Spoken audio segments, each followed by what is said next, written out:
Hello, everybody. Welcome to DEGA Podcast, your gateway to the Metaverse. Today is a very special day. It's our first episode. I'm your host, Carlos Rene, CEO at DEGA. It is my pleasure here to be sharing this lovely morning in Costa Rica with Ricardo Barqueros. Hey, Richie, can you give a little bit of an intro about yourself to the audience? Yeah, sure. So I've been a crypto user for many years. I'm originally an electric engineer, and I started getting interested in Bitcoin, then Ethereum, and then all things crypto.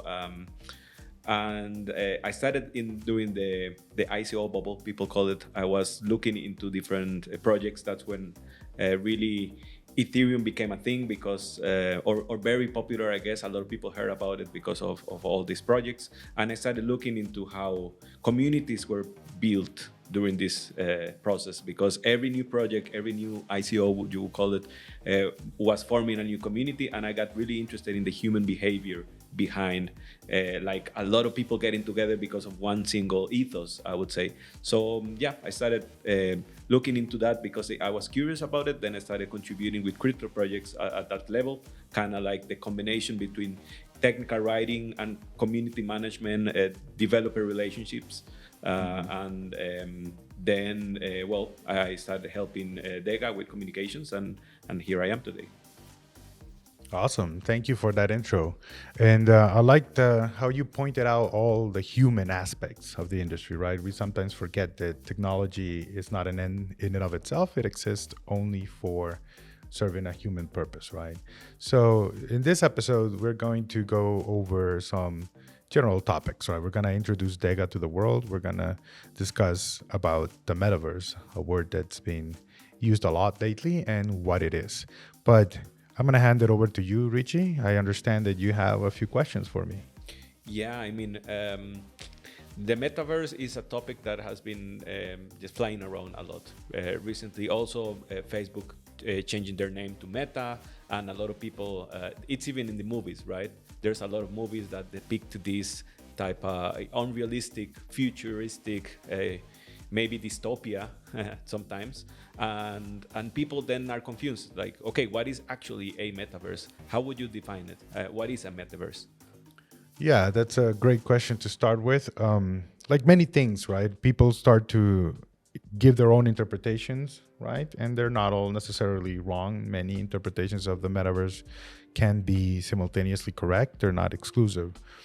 But what I've come to find that unifies all the different types of technologies and visions that different people, companies, organizations, and even governments have for the word metaverse is a next generation of digital experiences that blurs the lines between the physical world and the digital worlds. So basically, it's a new generation of the internet, along with several different other technologies that make it far more engaging. It captures the human mind at a level that even exceeds our current digital technologies like laptops and cell phones. On that note, basically, what we're doing in DEGA is we're a team of disciplined, hardworking, focused, creative professionals that are hell-bent on accelerating the advent of the open metaverse, right? Because we don't want to have the same situation that we had with what we call now Web 2, right? So Web 2, as I'm sure you're familiar with, it's the whole social network explosion of the internet, right? When people became not only consumers, but producers of the content and the information on the internet. And in that age, basically just a few companies control what the internet is, right? You ask somebody what's the internet, and they'll most likely point to Google, Facebook, Instagram. That's about it, right?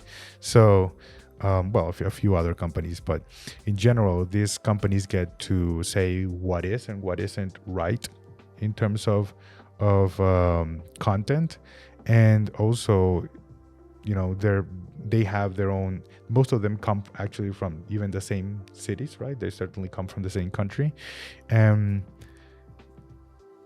there are many good things that have come by thanks to the advent of social networks, there's also, you can't deny that there's also a push, a cultural push coming from a unilateral direction, right? So we're in a world of billions of people, but just a handful of them get to say what everybody reads, what everybody watches, and what content is or isn't allowed. Well, I want to take a step back, and you mentioned something very interesting that maybe not everybody is familiar with. Well, the Web3 topic has been thrown also as a topic that a lot of people have been discussing in the crypto space, but outside of it, people don't understand what is the difference between Web 2, what is wrong with it. So maybe if you want to give a couple of examples, let's see, like what is Web 1, what is Web 2, and what is Web 3, with examples of applications that people might know and use from these different phases of the web. Yeah, that's actually a really, really good question there. So on the web, the first web is the web of the 90s, right? When people mostly had a website or a web application that they would access, and they would only consume its content, right? They wouldn't be able to produce anything, right? You would read, let's say, an example is Yahoo News, right? So you go to Yahoo News and you get your news there, but you could not make news, right? You would only consume news. So it's very similar in a way to how we have a relationship with television and the radio, right? You just turn the TV on and you see what's there, or you turn the radio on and you get the news. You don't produce the news. Then we have the advent of Web 2. So here people now actually create the content, right? And probably one of the first applications that were built for Web 2 was blogging, right? Remember when blogging was a fad? It was actually, I would say it was like kind of like the first version of podcasting in that sense, right? Everybody wanted to have a blog. So now people were writing and people started creating videos when YouTube came out. And then they started uploading pictures and posts when Facebook came out a few years later. So that's Web 2, right? So in Web 2, you can produce content, right? But it still belongs to the platform. Now, Web 3 says everything that you make belongs to you. Let's take an example, right? So if I create a piece of digital art and I upload it to my Instagram page, right? And I'm using my Instagram to promote whatever it is, my worldview, right? And let's say that my worldview does not come into alignment with the popular culture, or with specifically the culture of the company that's hosting a given service, right? Be it Facebook, Instagram, or YouTube. Then they will come and they can say, well, we don't agree with this, and then we'll shut it down. And then once that happens, you just lost your, a source of income. You were posting your art there. You were gathering your community there. You were creating your own movement and expressing yourself, and now all of that is lost. So the difference with that is in Web 3, you use certain technologies like blockchain, distributed storage, and other technologies that allow you to own that content. So let's say I'm hosting it in, let's call it Web 3 pictures, right? And then Web 3 pictures says, well, I'm gonna, block your pictures on my website. I would be like, okay, no problem. I can set up my own web app, access the same content that I already built, and access all the people that were already following me, and continue to work with them in my own version, right? Or in another third party's version, right? So essentially we separate data ownership from the platform presenting it. And that's what we call Web 3. Web 3 is about, user ownership of what they produce. So in a summary, you would say that Web 2 allows the user to create content, but then what's wrong with it, or what's broken from design, is that the user creates the content but doesn't own it, right?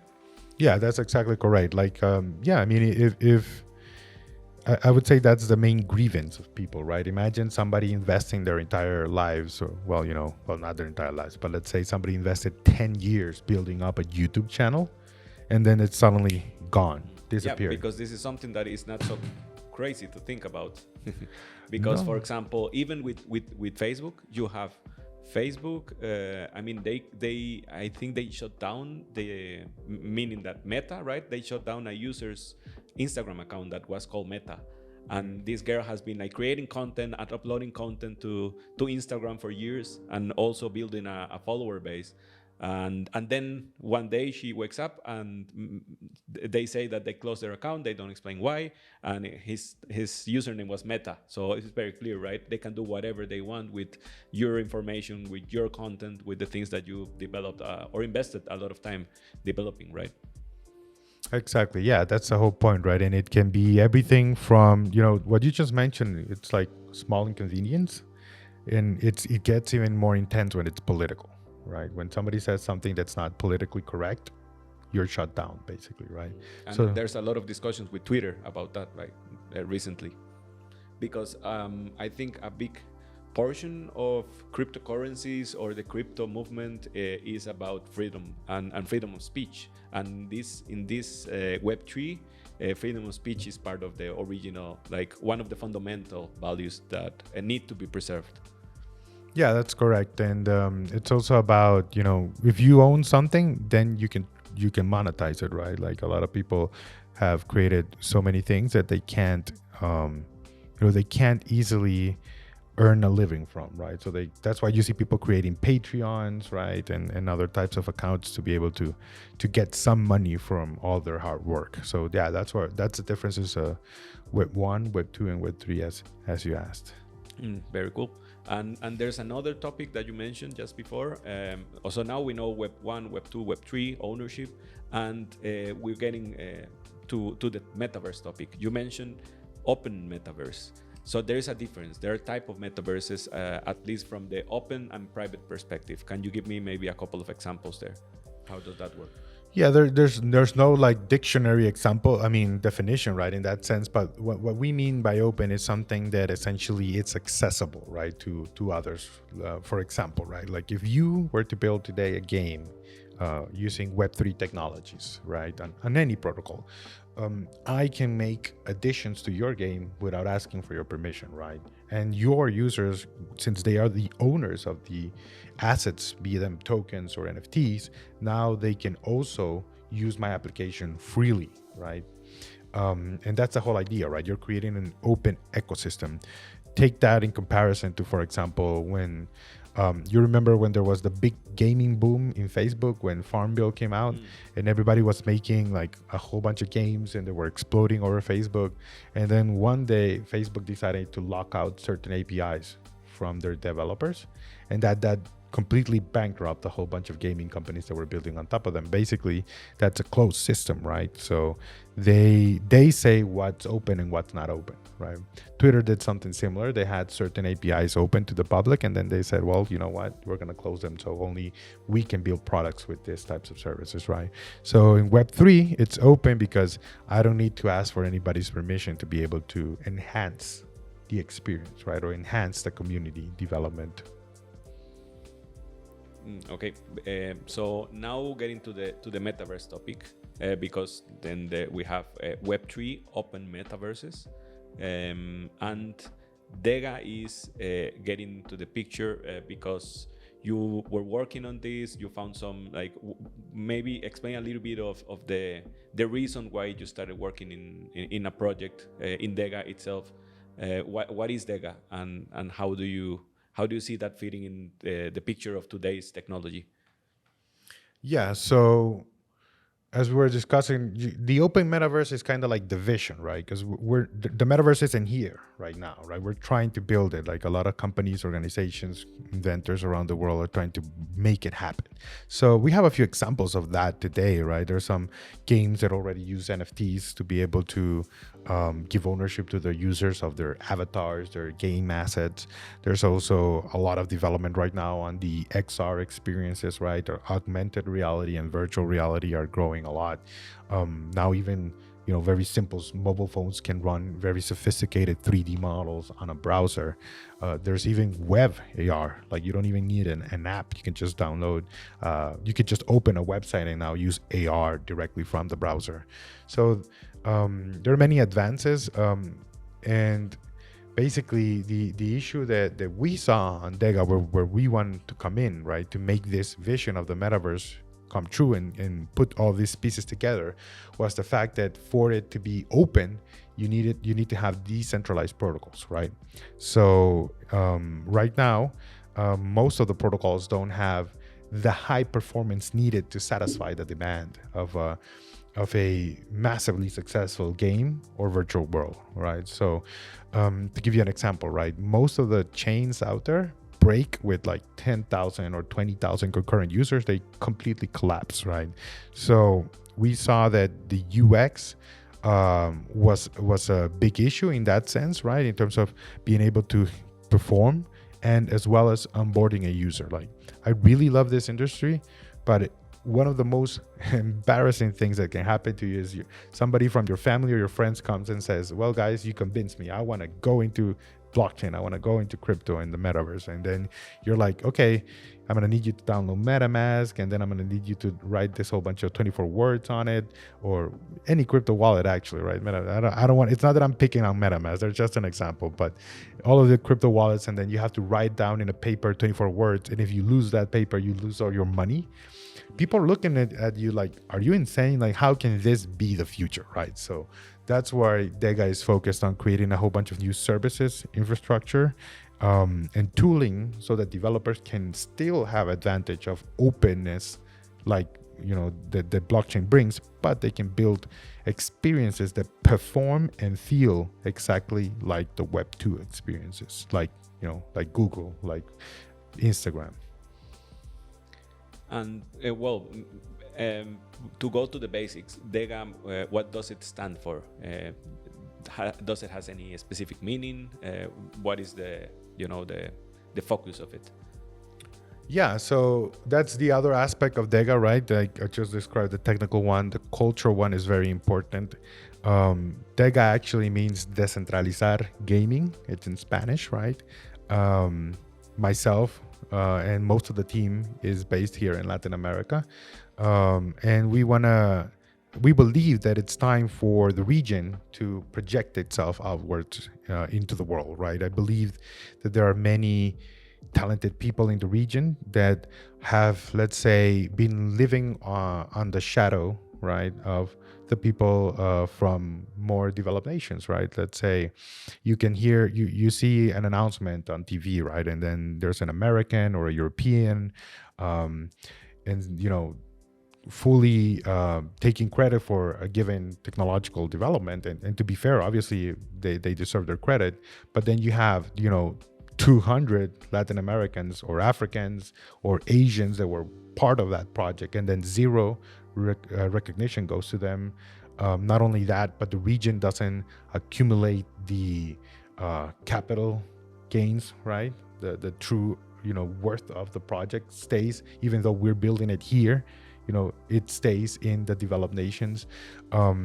People, you know, look at us and still think that, you know, we're just making pineapples and coffee over here in a jungle, right?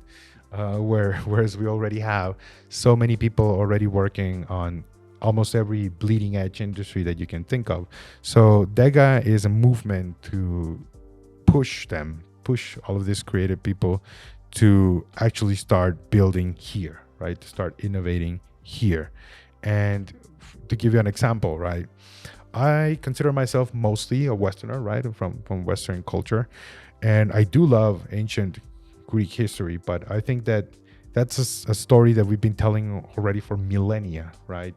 And there's many, many more stories that we can tell here. So if anybody were to go, for example, to the DEGA website, the DEGA.org, the first thing they'll see is a Aztec mask, right? Which is part of a new story and a new lore that we're building in the DEGA metaverse.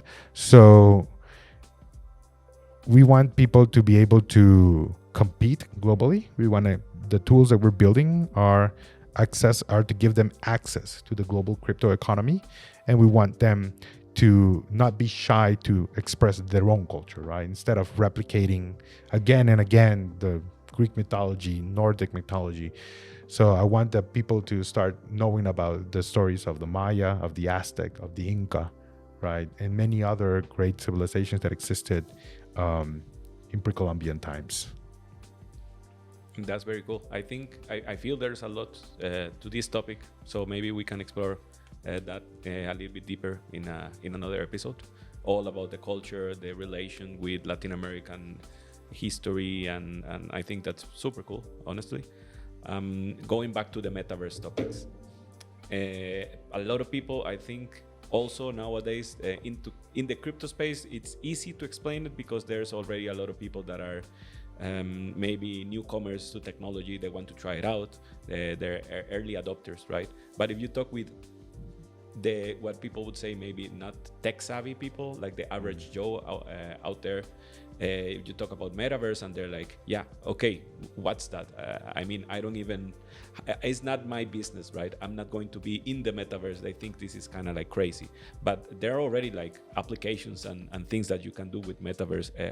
Can you give us maybe some examples or services that I can use or access in the metaverse today? Yeah, so as I mentioned earlier, the metaverse isn't here, right? There's only what we would say the seeds of the metaverse, right? So obviously, virtual reality, right? There's already people having meetings inside the digital space.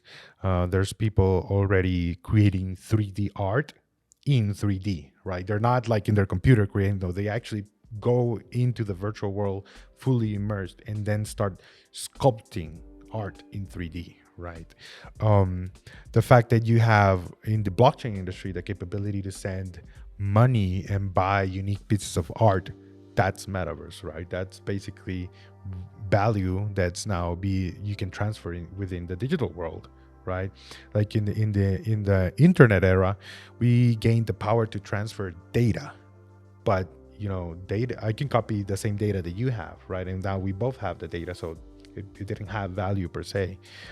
Now, thanks to the uniqueness that we can represent through blockchain technologies, we can now move little value through the internet. So that's also a seed of what will form the metaverse in the future. So so virtual experiences, blockchain experiences. Oh, we also have, like, a lot of people talk about AI, right? So we're not close to anything critical yet in terms of fear. I know a lot of people are afraid of artificial intelligence, but something that's already here is the capability to create images, video, music. And now, I was just reading yesterday, you can even create 3D content with text, and basically a neural network will build out what you ask for it. Like, you can tell it, give me a panda playing with a red ball, and it'll create that in 3D. So those are, it's similar to kind of like the assistant Jarvis from Iron Man in that sense, right? Because he would say, Jarvis, give me this and give me that, now paint it red, paint it gold. So you're gonna have that type of experience very, very soon, thanks to all the advances in neural networks, AR, blockchain, and others. So those are kind of like the seeds of it, and some of those things can be accessed already today. But again, we're still building what will actually be the end result of the metaverse, right? And it'll take some time. Like the internet today is not like the internet back in 1989, right? That's basically where we are right now. So now that you make that comparison, internet and the metaverse, how would you compare both? Like, people compare sometimes cryptocurrencies with the internet in some way, but as you're explaining it sounds or feels like cryptocurrencies are a seed or one of the building blocks of the metaverse, right? So the metaverse, maybe you can compare it a little bit with the internet and internet adoption and evolution. Okay, yeah. So if I had to say the way that you could look at it, I'm gonna explain it from a technical perspective first, and then from a product perspective, right? From a technical perspective, you can look at the internet as one of the protocols within a whole bunch of new stack of protocols that will confirm the metaverse, right? So the internet itself is also composed of several protocols, right? People, when you ask somebody about the internet, they'll point to apps, but the internet really is TCP/IP, SSL, HTML, HTTPS, right? So it's a whole bunch of different types of protocols that work underneath. People really don't care about that, and they shouldn't, right? Like, the best technology is the one that becomes invisible. So the metaverse will have that as well. So we'll have in the metaverse a protocol. The connection protocol is the internet, right? Then you'll have different blockchains which will be value protocols, right? They allow you to interchange value, right? Ownership of things. Then you'll have certain data processing protocols for the AIs to be able to communicate with themselves. Then we'll also have certain standards and protocols for content, for 3D content, right? So that what you built in your world can be used in my world as well, right? In my digital world. So we can't do that. I mean, we kind of can in a few applications that are compatible, but there's no, like, I can't go to a predefined, book and say, hey, these are the standards of the metaverse. This is how you should do, a voxel world. This is how you should do low poly world. So all of those types of standards need to be built, and they will compose and give birth to the metaverse. Okay, and now maybe the layman words kind of product definition or comparison. Yeah, for people it'll be in the sense, for people it'll be all about immersive experiences across their senses, right? So if somebody sends them a text message on their phone, they'll say, internet. But if I invite you to hang out with me in my 3D apartment, people will say that's metaverse, right? It'll basically, they'll say that something that encompasses multiple senses, that's gonna be metaverse for them, right? Yeah, cool. And the other day, actually, we were discussing, you and I, and maybe this is an interesting example that I remember we discussed about the difference between just streaming and like VR, right? People will get some Oculus Rift type of goggles or something, and they would say, I'm in the metaverse, but that is just streaming a 360 video. So this the blur lines that you were mentioning between just streaming and actually metaverse are defined by the moment where I can actually change things in this metaverse when I interact with it. Maybe is the difference between streaming and metaverse is similar to Web 2 and Web 1 and Web 2. If you're just consuming, then that's not metaverse. If you're actually interacting with it and also creating value inside of the metaverse, then that's a metaverse. Yeah, that's a good way to put it. It's exactly about that, right? It's about a notion in which you forget where you are, right? Like you really don't know if you're, the digital space becomes real space in that sense, right? And to give you like a short example, right? Let's say somebody's doing a soccer game in the metaverse, right? And then let's say they're capturing it fully immersively in 3D, right? So maybe I can project it with my phone right here and see it, right? If it's TV, if it's a stream, right, or TV, I can only see what the streamer is sending. So they pick the cameras, they choose on what to focus, right? But imagine if I could myself, choose what angle of the game I want to see, right? And then I can, change my perspective, right, from what I'm seeing. So it's there's the component of interaction, which will be available for certain things, right? But there's also the component of perspective. Like you get more data and you get to see what aspects of those data you want to explore more freely instead of a rigid perspective, right? So that's kind of like just a very simple example of something that would be captured live and sent to you. But if it's metaverse native, right? Because a soccer game would be physically native, ported to the metaverse, right? But if you're doing an event that's metaverse native, right, that means that you can go and walk around with the DJ and you can talk to him. I imagine that we'll have like, VIP access just like you have in the real world. So once you're in there and you're, in a live performance and you're actually feeling like you're in that live performance, and you can even wear an avatar that looks like you, right? You can get yourself scanned and be there for everybody to see and recognize, right? That's when we're gonna say that's a metaverse experience. Yeah, I can see that. And we're talking metaverse, but also you mentioned decentralized gaming or decentralized gaming, that's DEGA. So going back to that, why or what's the relation between metaverse and gaming? Why is gaming so deep in the maybe the business strategy or the focus of DEGA, if we're also talking about metaverse? Yeah, so metaverse will impact everything that we do, right? Just like the internet. But one of the first communities that will jump into the metaverse will be the gamer nation.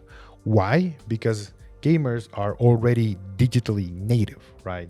Like if you go right now and you talk to somebody like, I don't know, your aunt, and you tell them, hey aunt, look at this thing, look at this sword in this application. This sword has value because it's 1 out of 10 unique swords, right? That was built by, this person who's a famous artist. And they'll look at you like, are you crazy, boy? Like, what are you talking about? Like, there's no way a picture on my phone is valuable, right? But you don't need to explain that to a gamer, right? A gamer understands the fact that something digital has value, right? So for them, the metaverse is just a way to, take their experiences already to the next level, take their adventures, their storytelling to the next level. So they're ready to go. They're going to be the first ones to be onboarded, followed by digital artists, obviously, and obviously digital content creator, people making, animations and so forth. There's also already the rise of B2verse, 3D avatars that are essentially become influencers in the internet. And, those are kind of like the first targets, right, for the industry. And then we'll start to onboard everybody else as they get used to seeing what the capabilities are, and as technology improves, right? Because a gamer will put on a VR headset right now, no problem. But your aunt probably won't, right? Like you need to build something like an AR glasses that look like this, like super comfortable for her to put on. Then she'll jump into the metaverse. Mm-hmm. Yeah, for sure. And then if we jump forward, now we're talking about the present, what we currently have, and that what we're building at DEGA. But in the future, what is the vision? How does the future look like in your head? Okay. First off, I'll give out just a few things of that we have in progress right now. So we already started our infrastructure development. We're gonna be able to have the first private beta test at the end of November for our partners. We already closed one metaverse that wants to build on top of the DEGA technology stack. We're already generating revenue, unlike most of the other blockchain companies. And we also did a successful angel round already. And we're going to use all of these things in the next 6 months, to close out 10 more strategic partners that are going to be building on top of DEGA. And I'll take this opportunity to jump into a little bit more of what we're doing on the technical side. So at DEGA, we see that there's a limitation right now, again, with the infrastructure, right? So what everybody's doing right now is they're saying, run the entire world on my blockchain, right? That's kind of like me coming to you and telling you, Richie, let's run the entire internet on my server. Like nobody would look at you and say, yeah, that's a possibility. So what you need right now is to bring to blockchain what the cloud brought to the internet, right? In the sense that you need to be able to have elastic horizontal scaling, the capability for you to be able to provision more services, more servers, more infrastructure, more capability to manage a whole bunch of users, right? And here I'm going a little bit into the line that's probably going to make more sense to the engineers, but it's important to mention that that's why we exist, right? Because we saw that there was no high performance management for applications that had tens of thousands, hundreds of thousands of users.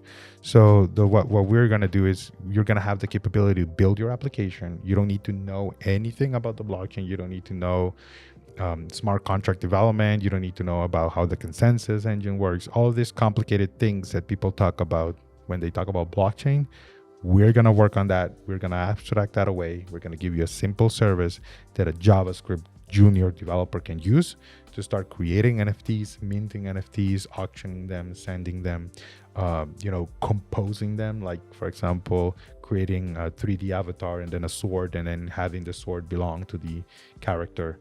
So all of those things are going to be already pre-built and ready to go for any junior developer to use. In the coming months, so that API is going to be available. We also have a lot of people already that are lined up to be guests in this podcast. And we are also going to be structuring two initiatives that are going to be very important for the outreach we're going to be doing in the region, right? One of them is going to be called the DEGA Metaverse Center.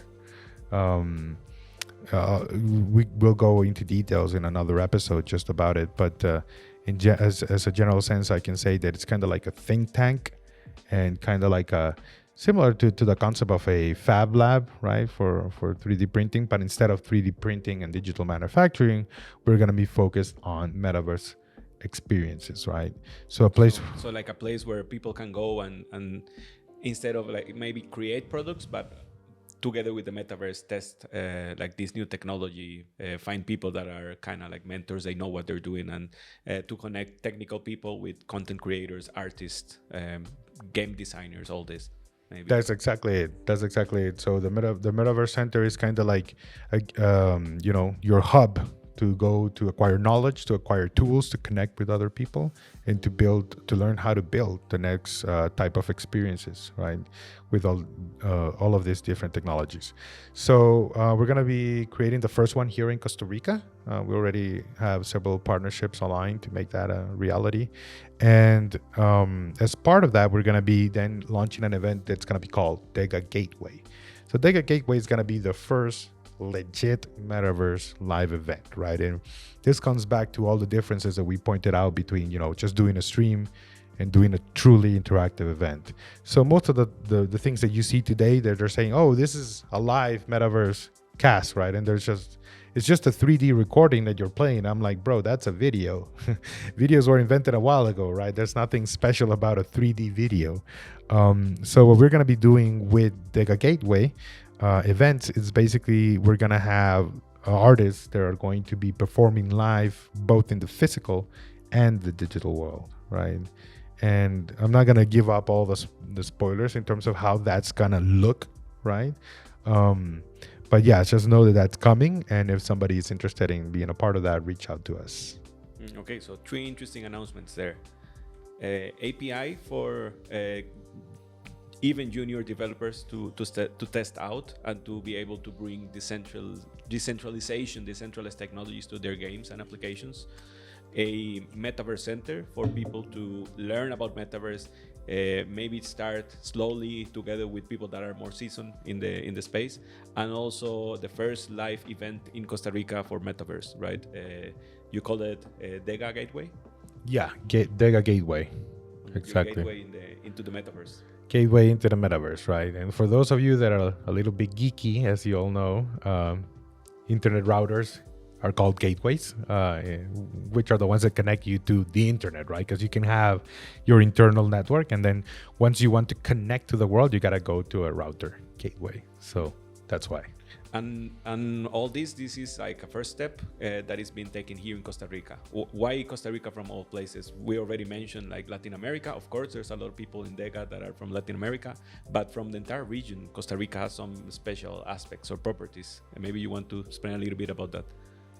Yeah, happy to do so. So I'm originally Honduran, but I've been living in Costa Rica for about 9 years now. It's a lovely place, and for the moment, I have no plans to move. I can say that it's a place where there's been a lot of technological growth. Almost every major company is already here, right? Just to mention a few: Microsoft, Amazon, Bosch, VMware, right? A whole bunch. Intel was the first one. So there's a lot of talent here, and I believe that talent is like yearning for something greater now, right? Because just like many nations that were undergoing economic growth in the previous century, Costa Rica became like a place where you would, do cheap manufacturing, right? Or cheap labor work, right? That's how China started to grow. And many other countries have done it the same. But the next logical step, now that you have technically capable people, is to take the step towards research, innovation, right? And creative expressions. That's where the real value is captured now that we live in a digital economy. So I believe that Costa Rica has the ingredients to create something great. And at DEGA, we're going to be taking the first steps. And the Metaverse Center is going to be key in the sense that it's an open place, right? It's not there's not going to be any exclusive ownership or partnership in that sense, right? We'll work with everybody that wants to be a part of this vision of turning Costa Rica into a metaverse hub. Mm-hmm. Okay, and then maybe to start wrapping things up for this episode, we'll have another one where we explain a little bit more about this event and other things related to DEGA. But would you like to maybe explain to people how would you maybe follow DEGA? How would you get in contact with DEGA? What if I like what I heard here? How do I get maybe in touch with you and start following the project, being part of it? Yeah, so our website is DEGA.org, right? And from there, they can link to our Twitter accounts. You can also find us on Telegram with DEGA low-org.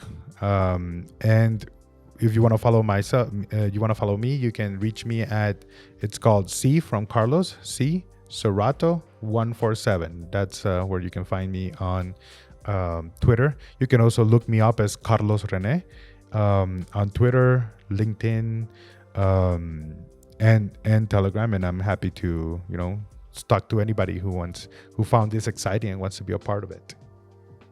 Okay, cool. You'll find all those links below in the description, especially if you're maybe a game designer, if you're already into blockchain and cryptocurrencies and you want to start connecting to us related regarding the API that the guy is building. That's the first step maybe. And also if you're from Costa Rica and you're interested in either the Metaverse Center and also the DEGA Gateway, the event that we're planning. And if you want to learn more about this, then join us in the next episode where I'll be talking with Carlos a little bit more about the next steps of DEGA and also about the culture behind it and some other things. Thanks a lot for joining me here today and for allowing me to speak with you. I think a lot of people are going to find this interesting and see you in the next one. Awesome. It was a true pleasure having you here, Richie, today. Just before we closed off, I just wanted to ask you, out of all the things we discussed here today, what did you find more interesting? I think what I find more interesting is what I'm learning a little bit about how maybe, correct me if I'm wrong, but in the past, when internet, because we discussed about the metaverse in comparison to the internet, right? And how at the beginning, the internet was not like a interoperable thing. It was more like private networks that then connected together.